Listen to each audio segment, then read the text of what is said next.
여러분 반갑습니다. 인사해볼까요? 하나님의 평강이 여러분과 함께하기를 소망합니다. 하나님의 평강이 목사님과 함께하기를 소망합니다. 네, 감사합니다. 이 정도 떨어지면 마이크 벗어도 되겠죠? 네, 이 정도만 떨어져서 할게요. 오늘 본문 말씀이 고린도전서 3장 16절 말씀이에요. 너희는 너희가 하나님의 성전인 것과 하나님의 성령이 너희 안에 계시는 것을 알지 못하느냐.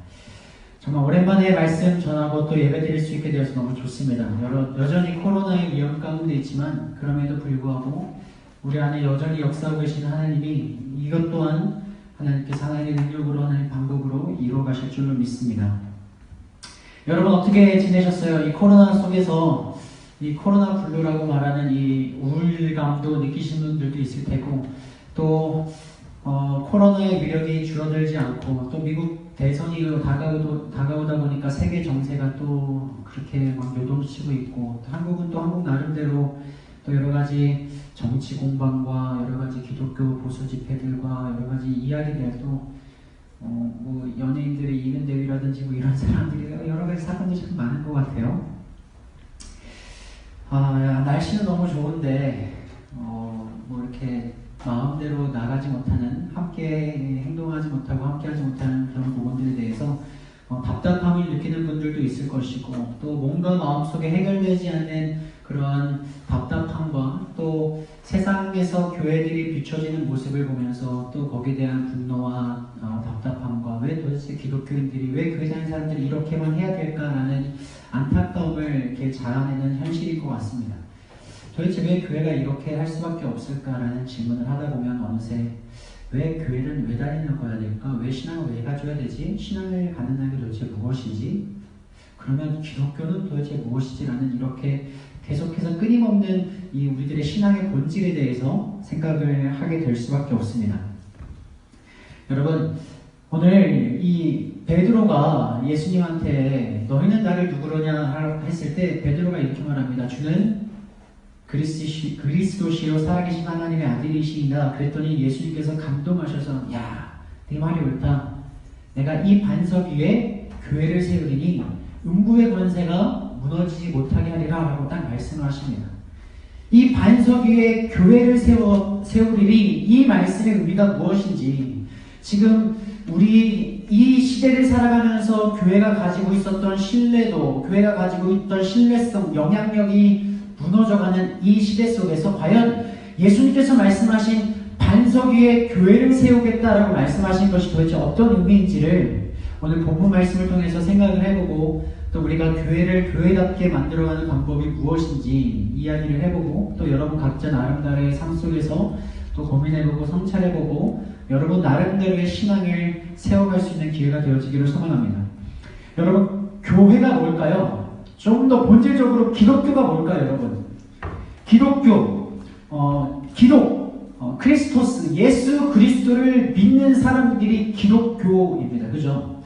사실 인간, 이 자연과 인간, 이 역사가 시작된 이후로는 사람들은 이렇게 생각할 수밖에 없었어요. 왜 나는 태어났을까? 나는 왜 살아가는 것일까? 나는 죽어서 어디로 가는 것일까? 왜 인간은 질병을 갖고 왜 인간은 고난이 있고 왜 인간은 슬픔을 느낄 수밖에 없는가? 도대체 인간이라는 존재는 무엇일까라는 고민을 하게 됩니다. 왜 내가 어떻게 할 수 없는 이 삶의 문제들, 농경사회 했을 때는 농사에 대한 문제, 가뭄에 대한 문제, 홍수에 대한 문제, 이런 여러 가지 문제들은 도대체 내가 어떻게 할 수 없는데 이건 도대체 어떻게 해결해야 될까라는 이 질문을 하다 보니까 그들이 내린 결론은 이건 우리들의 힘으로 할 수 있는 게 아니야. 내가 왜 살아가고 왜 태어나고 어떻게 죽고 죽은다면 어디로 가야 되는지 이거는 내 힘으로 할 수 있는 게 아니야. 비가 내리고 비가 그치고 가뭄이 있고 풍년이 들고 흉년이 드는 이건 내가 할 수 있는 게 아니야. 이거는 초월자야. 이 결론에 도달하게 됩니다.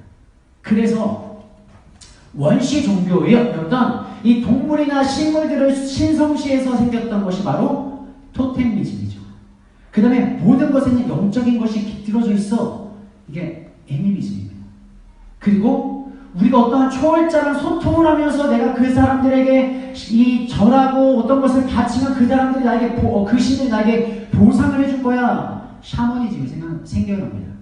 토테미즘, 애니미즘, 샤머니즘 이렇게 생각하다 보다가 조금씩 인간의 지성이 이성이 발달하다 보니까 생겨난 것이 바로 힌두교, 그리고 석가모니를 중심으로 한 불교, 공자를 중심으로 한 유교, 무의자연을 이거 어차피 다 필요 없어, 다 자연으로 들어가게 될 거야, 도교.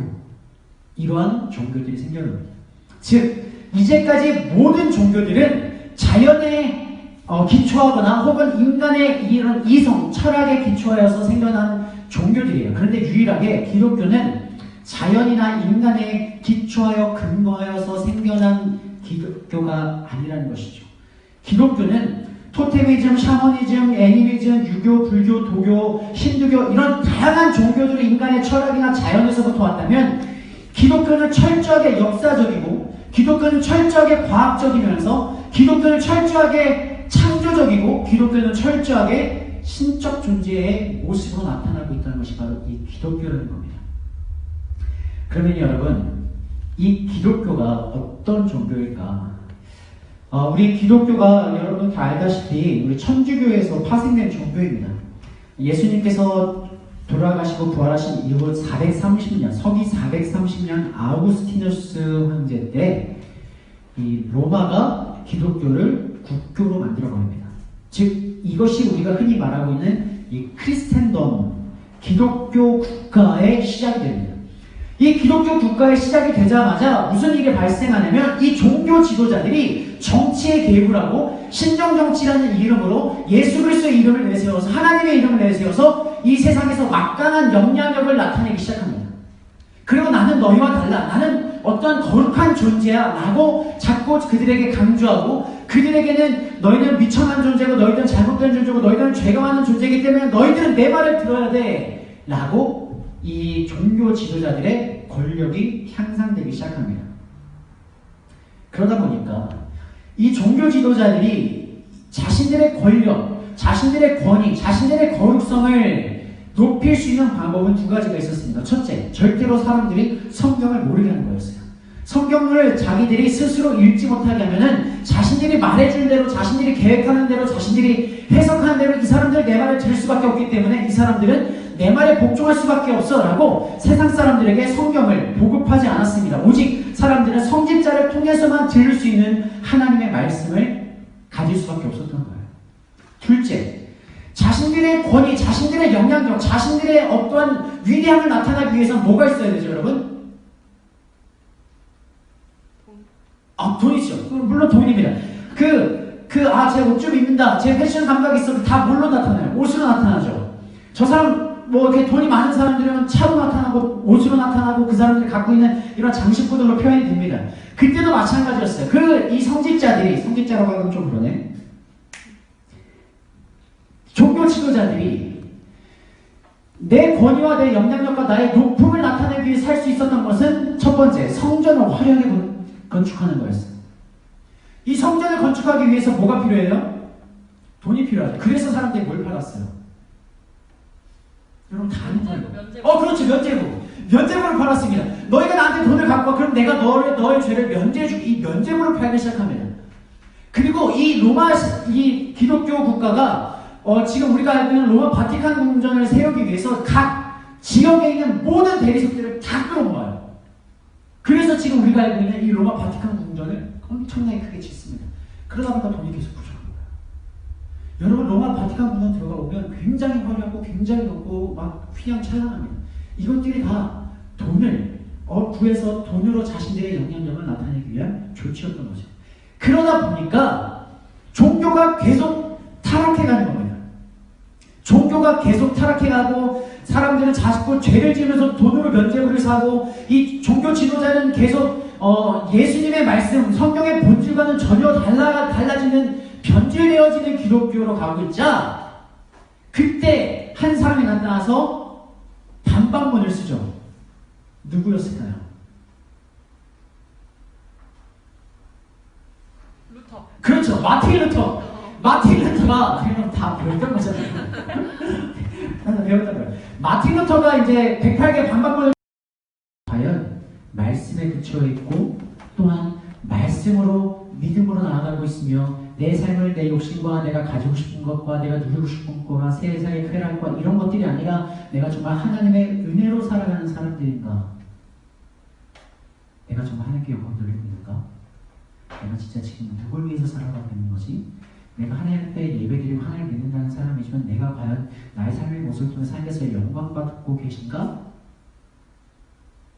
고민해봐야 돼요, 여러분. 이게 개혁교회입니다. 저와 여러분이 개혁교회 신앙을 가졌다는 것은 이 5가지 기본 원칙 가운데 항상 이것을 중심으로 나의 신앙의 모습들을 되돌아봐야 돼요. 그러면 여러분, 오늘 2020년에 이 코로나 사태로 인해서 많은 교회들의 민낯들이 드러났습니다. 자신의 일을 위해서 이 자신의 목소리를 높이고 또 자신들이 생각하는, 자신들이 원하는 이 정치 성향이 아니라고 해서 이 반대 집회를 하고 있는 모습들, 이러한 모습들이 과연 성경에 근거하고 있는가? 과연 이들이 믿음으로 살아가고 있는가? 과연 저것이 하나님께 영광이 되는 모습인 건가? 정말 저게 은혜로 살아가는 사람들의, 교회들의 모습인 건가? 이걸 한번 뒤돌아봤으면 좋겠어요. 누구를, 어떠한 교회를, 어떠한 집단을 공격하고 비난하고 이런 것이 아니라 우리는 개혁교회의 전통을 가지고 매일 개혁하고 내가 이 5가지 원칙을 가지고 내 신앙의 모습을 바라본다면 이것들이 우리도 너무 쉽게 분별되어질 수가 있다는 거죠. 자, 여러분,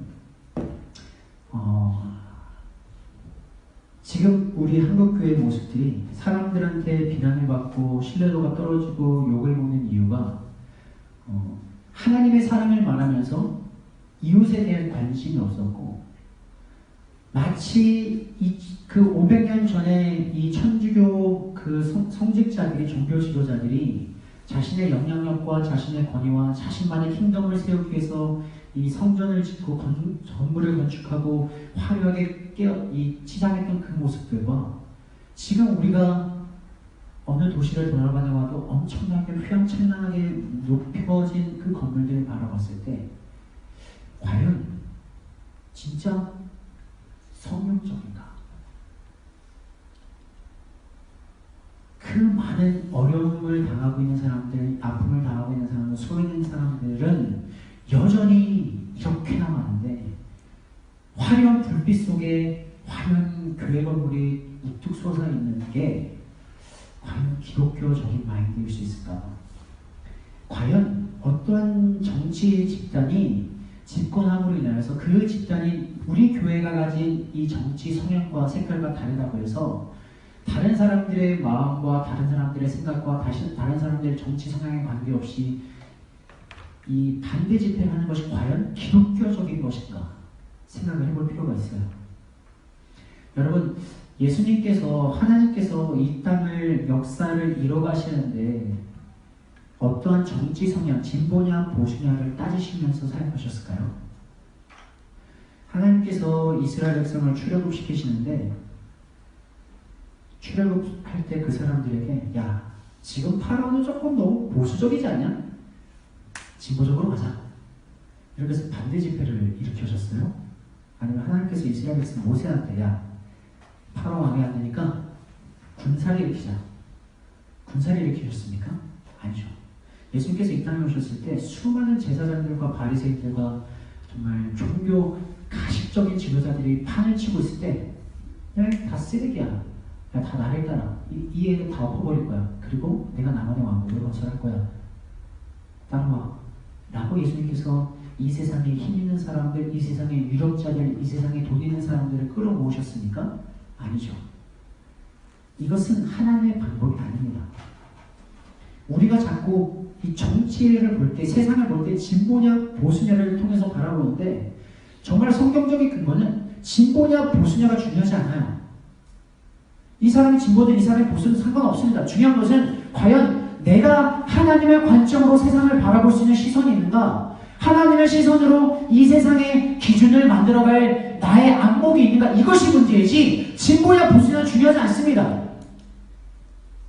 진보냐 보수는 중요하지 않아요. 그리스도인에게 중요한 건 하나님의 가치관이에요. 하나님의 말씀이에요. 하나님의 말씀에 근거해서 하나님의 말씀이 다른 사람을 사랑하고 이해하고 내 이웃을 이와같이 사랑하라 말씀하셨고, 네가 가진 것을 다른 사람에게 나눠주라 말씀하셨고, 우는 사람과 함께 울고 웃는 사람과 함께 울을 수 있는 마음을 가지라고 말씀하셨으면, 나의 정치적 색깔이 어떻든 저 사람의 정치적 색깔이 어떻든 그 사람을 위해서 함께 울고 웃을 수 있는, 그 사람과 함께 나누며 그 사람에게 나의 복을 전해줄 수 있는 그 가치관이 중요한 것이지, 정치색이 진보냐 보수냐 중요하지 않습니다.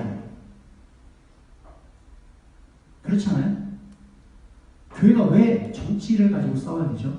우리가 싸워야 되는 것은 이 세상에 우리가 생각지 못했던, 우리가 의도치 못하게 방치해두고 있던, 우리의 관심 바뀌었던 사람들을 어떻게 하면 그리스도의 사랑으로 그들을 품어주고 그들에게 다가갈 수 있을까를 고민해야지, 왜 우리가 진보냐 보수를 가지고 싸우고 정치질을 해야 되는지, 이것이 과연 성경적인지를 우리가 고민을 해봐야 된다는 거죠. 자, 그리고 여러분, 중요한 거는, 진짜 중요한 거는요, 내가 하나님의 말씀에 근거해서 하나님 말씀에 이것이 맞다, 하나님께서 말씀하신 이것이 옳다, 하나님께서 원하신 건 이것이다라면, 그 결과가 하나님의 뜻이라면요, 그 결과를 이뤄가는 그 과정 또한 하나님의 뜻이어야 돼요. 하나님의 뜻의 결과를 이루고 싶고, 그래서 내가 인간적인 방법으로 하나님의 뜻을 이루어가면 그것은 하나님께서 인정해주지 않습니다.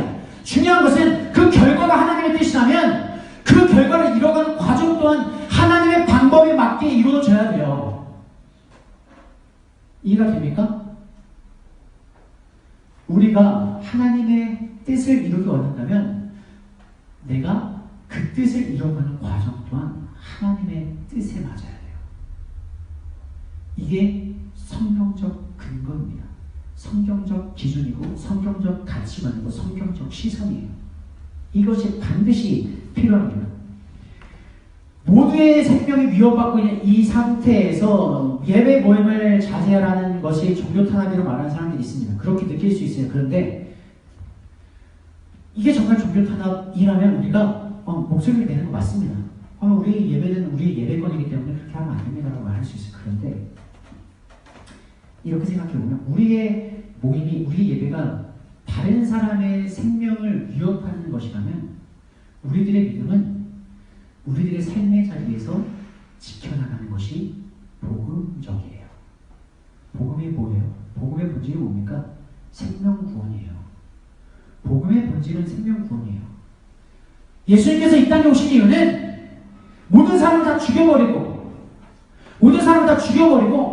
자기가 원하는 사람들을 세워서 그 예수님의 킹덤을 만들려고 했던 것이 아니라 잃어버린 자를 구원하기 위해서 오셨고, 나를 믿지 않는 사람들을 나를 보여줌으로 말미암아 그들에게 영원한 생명을 주시기 위해서 이 땅에 오셨습니다. 그것이 생명적인 복음이에요. 생명의 복음입니다. 그런데 그 생명의 복음이 누군가의 목숨을 위협하는 죽음의 복음이 되어버리면 그것은 복음의 본질을 잃어버린 겁니다. 복음은 사람을 살리는 것이, 사람의 목숨을 빼앗아가는 것이 아니에요. 그렇다는 것은 여러분, 우리가 예배를 드리지 못한다고 해서 교회가 무너집니까? 여러분, 정말로 제가 단호히 말씀드리는데, 코로나가 지금과 100배 더 심해져도, 천재지변이 일어나도 우리가 예배를 못 드린다고 해도 교회는 무너지지 않습니다. 왜냐하면 교회는 인간의 힘으로 세운 것이 아니기 때문에 그래요. 예수 그리스도의 보혈의 피로 채워주신, 예수 그리스도의 능력으로 세워주신 하나님의 모임이기 때문에 교회는 절대로 무너지지 않습니다. 절대로 무너지지 않습니다. 그렇다는 것은 우리가 교회가 무너질까봐 예배를 못 드리는 것이 중요한 것이 아니라, 내가 내 삶 속에서 내 믿음이 사라질까를 고민해야죠. 내가 어떻게 믿음을 지킬 수 있을까를 고민해야죠. 내가 어떻게 하나님과 가까이 할 수 있을까를 고민해야죠. 종교 탄압이라고 말할 것이 아니라 내가 어떻게 이 상황 가운데서 정말 생명의 복음을 다른 사람들에게 전할 수 있을까, 이것을 고민하는 교회가 되어야 됩니다. 내가 반석 위에 이 교회를 세우리니 음부의 권세가 이기지 못하리라. 예수 그리스도의 피로 세워진 교회는 인간의 능력이나 인간의 힘이나 인간의 탄압으로 무너지지 않습니다. 왜냐하면 하나님의 능력으로 세워주기 때문에 그렇습니다. 여러분, 오늘 고린도전서 3장 16절에 이렇게 말씀하십니다. 너희는 너희가 하나님의 성전인 것과 하나님의 성령이 너희 안에 계시는 것을 알지 못하느냐? 내가 지금 살아가고 있는 이 가축이 정말 말씀에 근거한 것일까? 매일 스스로 개혁해보세요. 내가 진짜 하나님을 믿고 살아가는 것이 맞는가? 내가 정말 믿음으로 살아간다면 이렇게 살아가는 것이 정답인가? 매일 내 삶을 개혁해보세요. 내 삶에 정말 하나님의 은혜가 나를 세우고 있는가? 매일 개혁해보십시오. 그러면 여러분의 삶 가운데 교회가 세워질 겁니다. 눈으로 보이진 않지만 하나님께서 찾으시는 교회가 될 줄 믿습니다. 사랑하는 청년부 여러분, 오늘 말씀을 준비하면서 많이 어려웠습니다.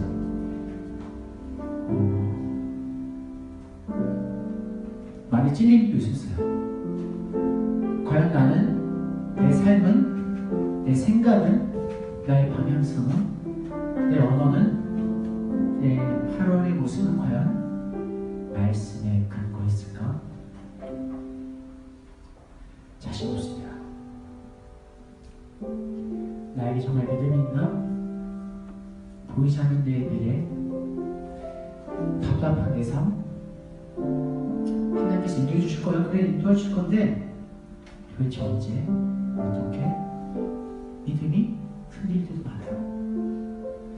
하나님, 난 은혜로만 살아가겠습니다 라고 말하면서 여전히 세상에 어떤 것을 추구하고 기대하고 그것을 바라는 내 모습을 보면 이게 정말 과연 내가 말씀을 전할 수 있을까? 고민이 많이 됩니다. 그런데 저도 그렇고 여러분도 그렇고 우리는 완성형 인간이 아니잖아요. 하나님의 은혜로 그렇게 변해가는 과정 가운데 있는 사람들이잖아요. 그러니까 우리가 매일 우리의 삶을 되돌아보고 개척하고 개혁하고 변화시키되 우리들의 여전히 무너지고 연약한 모습에 너무 실망하지 않았으면 좋겠습니다. 중요한 건 우리가 그 방향성을 가지고 그렇게 걸어가다 보면 언젠가 그렇게 우리의 모습을, 삶을 교회로 만들어 가실 하나님의 은혜를, 역사를, 능력을 경험하게 되실 줄 믿습니다. 우리 함께 찬양했으면 좋겠습니다. 나의 삶의 결이라는 찬양입니다.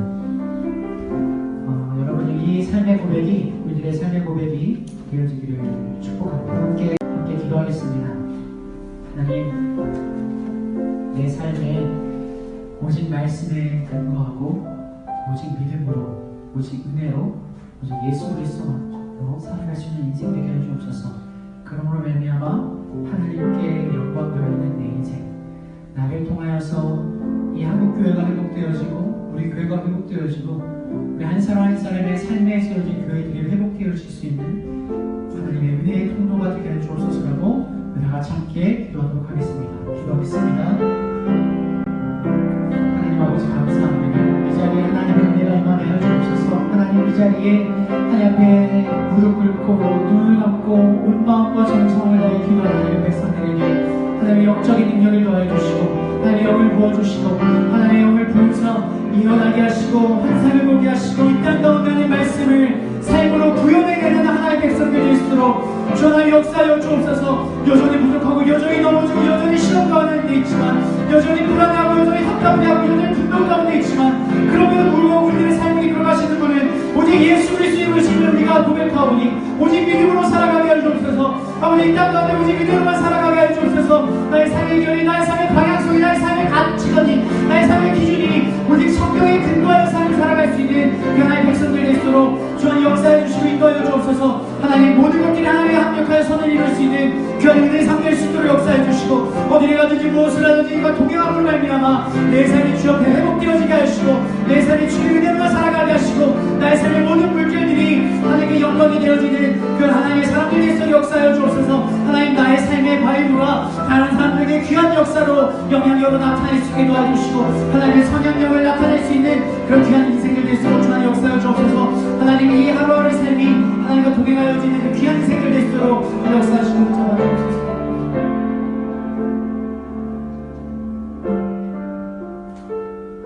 하나님, 우리가 하나님의 성령님을 믿습니다. 매일매일 하나님께서 하나님의 성령을 부어주심을 말미암아 움직이는 하나님의 거룩한 교회가 되게 하여 주시고 나의 생각이 하나님께 올려드린 기도가 되게 하시고 나의 입술이 하나님께 올려드린 찬양이 되게 하시고 나의 행동이 주님을 기쁘시게 하는 예배의 삶이 될수록 주 하나님 역사하여 주옵소서. 나의 기준이 하나님의 말씀이 되게 하시고 이 세상을 바라보는 눈이 하나님의 말씀이 되게 하시고 이 세상을 살리는 것이 하나님의 능력 되게 하여 주옵소서. 그 어떤 것도 내 인생 가운데 하나님을 대신할 수 없음을 고백하오니 오직 하나님의 은혜로만 하나님의 능력으로만 채워져가는 귀한 인생들 될수록 역사하여 주시옵소서. 이제는 우리 주 예수 그리스도의 은혜와 우리를 사랑하실 때 끝까지 사랑하신 하나님의 사랑하심과 성령 하나님의 감화감동 역사 충만케 하시는 은혜가 지금 이 자리에 움직이는 하나님의 거룩한 교회가 되어 이 땅을 밝히 회복시키기를 소망하며 다짐하며 노력해가는 귀한 하나님의 권속들 위해 그들의 일터와 일자리와 일생과 만남 위에 이제로부터 영원토록 함께하시기를 간절히 축원하옵나이다.